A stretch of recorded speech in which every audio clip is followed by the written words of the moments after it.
Marami sa atin mga sangkay gustong-gusto na nireregaluhan, 'di ba? Yan tayo mga Pinoy eh. Pero alam niyo ba mga sangkay, may matindi pong regalo ngayon ang presidente ng Pilipinas na magugulat kayo.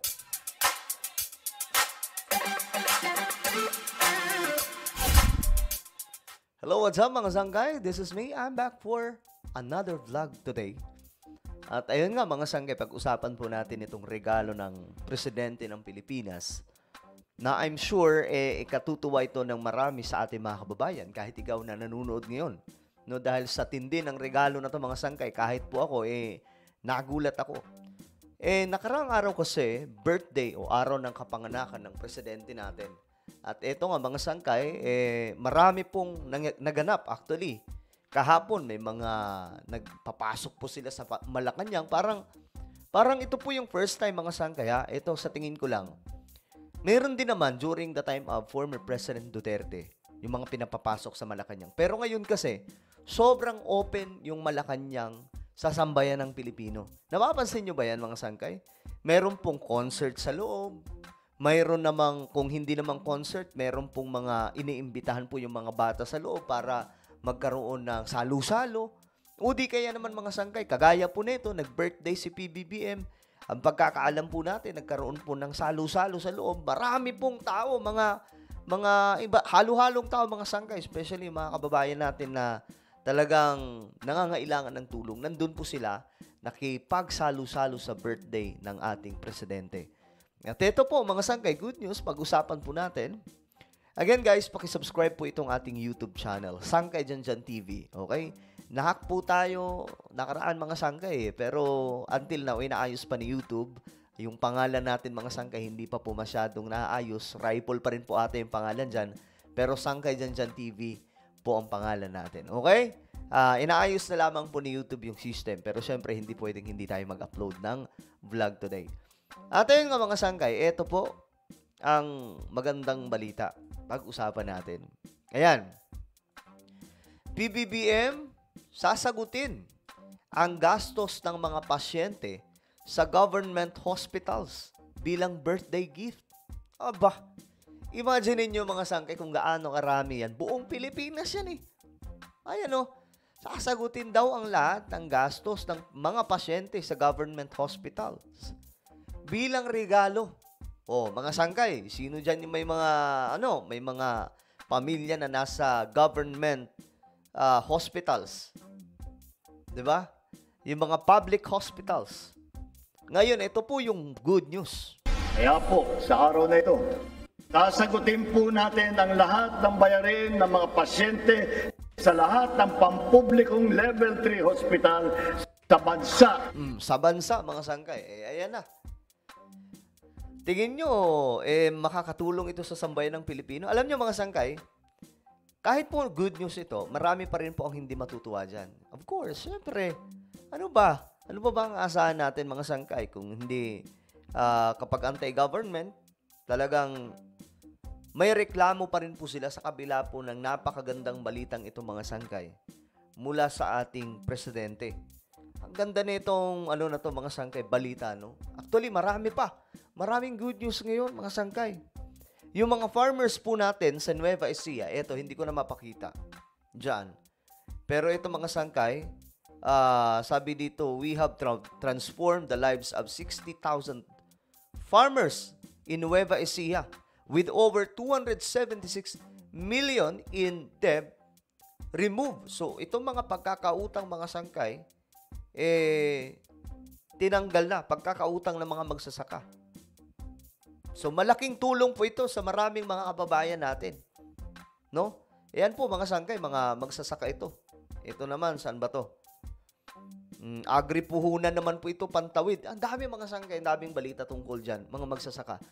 All we need to do is to look for, di ba? Kalapin po natin yung mga good news. Huwag po yung puro bad news, mga sangkay. Bangag, tama na po yan, kaloohan po yan.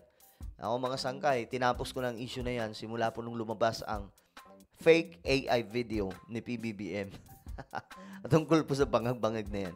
So ito mga sangkay, maliban po sa pamamahagi ng tulong sa mga magsasaka ni PBBM, nag-iikot siya sa buong bansa. Ito ang napakaganda pang balita. Ang pagkakaalam po natin mga sangkay, nasa 300 million. Well, tingnan natin. Sa pagdiriwang ng kanyang ika-67 kaarawan, nangako si 67, 67 years old na pala ang ating Pangulo, no? Pangulong Ferdinand Marcos Jr. na babayaran ang hospital bills ng mga pasyente na naka-confine at kasalukuyang ginagamot sa lahat ng level 3 government hospital sa buong bansa ngayong araw. Okay. Ito ay sa pamamagitan ng handog ng Pangulo, Serbisyong Sapat para sa Lahat program. Sa ilalim ng programa, sabay-sabay na ibibigay ang iba't ibang tulong at serbisyo ng gobyerno sa 82 probinsya ng bansa. Upang makatugon sa utos ng Pangulo, 328 million pesos ang inilaan ng Department of Health. 320 million pesos. Oh, 'di ba? Pero syempre, may magrereklamo pa rin po dyan. Ulitin natin yung part na to, kung gaano kalaki. Tulong at serbisyo ng gobyerno sa 82 probinsya ng bansa.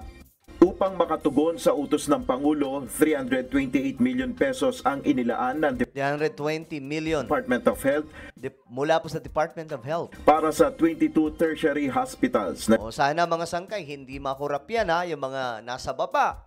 Baka naman inutusan kayo ng Pangulo pagdating sa baba, instead na maibigay sa mga pasyente na nasa pampublikong hospital o mga government hospitals, mapa sa inyong mga mabubuti at mahiwagang kamay yan. Huwag ganun, ha? Sundin po natin ang presidente natin. na siyang ipantutustos sa medical expenses ng mga pasyente.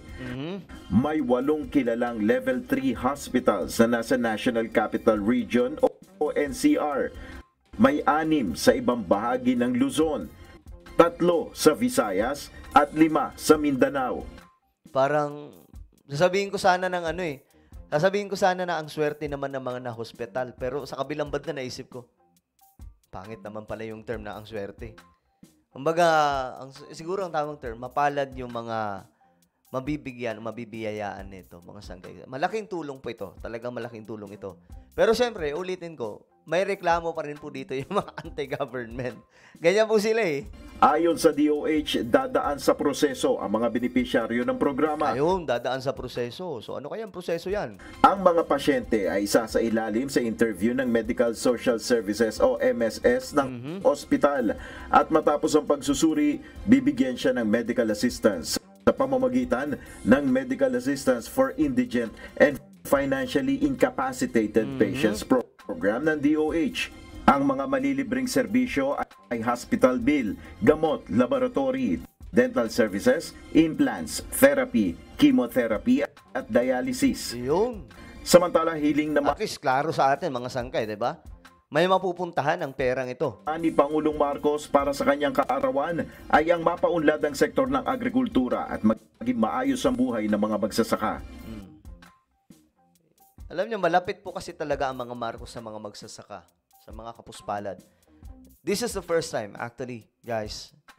Kahit po ng panahon ni Pangulong Duterte, kay Tate Digong, hindi po ito nangyari, mga sanggay, na magkaroon po ng isang birthday gift na ganong kalaki sa mga kababayan natin. Okay? Hindi po, kumbaga, hindi niya kinailangan Ako, kumbaga, iniisip niya siguro, ako, meron na ako Ito ang wala. So, instead na kayo ang magregalo sa akin, ako yung magre-regalo sa inyo. Pero again, hindi pa rin matutuwa dito yung mga anti-government. Lagi may singit no? At lahat ng programa na ginagawa natin sa Department of Agriculture, lahat ng ginagawa natin sa pagtulong ng DBP, lahat ng mga financing institution, lahat po yung buong sistema ng agrikultura ay ang birthday wish ko, mabuo na natin para maganda ang takbo ng sektor ng agrikultura. Yun talaga guys, agriculture.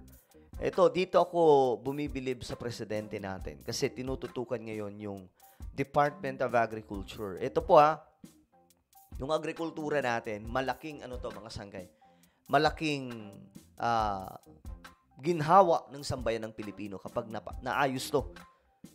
At sana maging advanced na po yung equipment, no? Wala, mga sangay, napag-iwanan tayo. During the time of his father, si Apo Lakay, tayo dati mga sangay, mga magsasaka, talagang natutulungan ng pamahalaan ng gusto.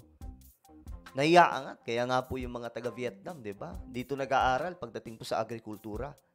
Ngayon, mga sangkay, ngayon lang, panahon ni PBBM, ngayon dahan-dahan mga sangkay na inaayos po yung sistema ng mga magsasaka. At ito po yung kanyang sinabi na yun talaga yung gusto niya mangyari. Yung mga magsasaka, maibalik sa ayos. Ang agrikultura ay ang birthday wish ko, mabuo na natin. Yun. Para maganda ang takbo ng sektor ng agrikultura. Yun. Para gumanda ang buhay ng Yun. bawat magsasaka, Pero siyempre, hindi pa rin matutuwa dito yung mga anti-government. ng kanilang pamilya at ng bawat Pilipino. Ayun. Nel Maribuko. Diba? Pero siyempre, hindi pa rin matutuwa dyan yung mga anti-government. Ganun talaga eh. Ay, nako. Well, ano po ang inyong opinion? Happy birthday nga pala sa ating presidente. Naway, bumuhos pa ang maraming blessing at patuloy mong matulungan ng sambayan ng Pilipino at hindi man ganun kadali o ganun kabilis. Pero nakikita naman po namin ang ginagawa ninyo bilang Pangulo ng Pilipinas. Okay? So, ayun. Maraming salamat po sa inyong panonood. Hanggang sa muli, this is me, Sangkay Janjan. Mag-ingat pong lahat. God bless everyone.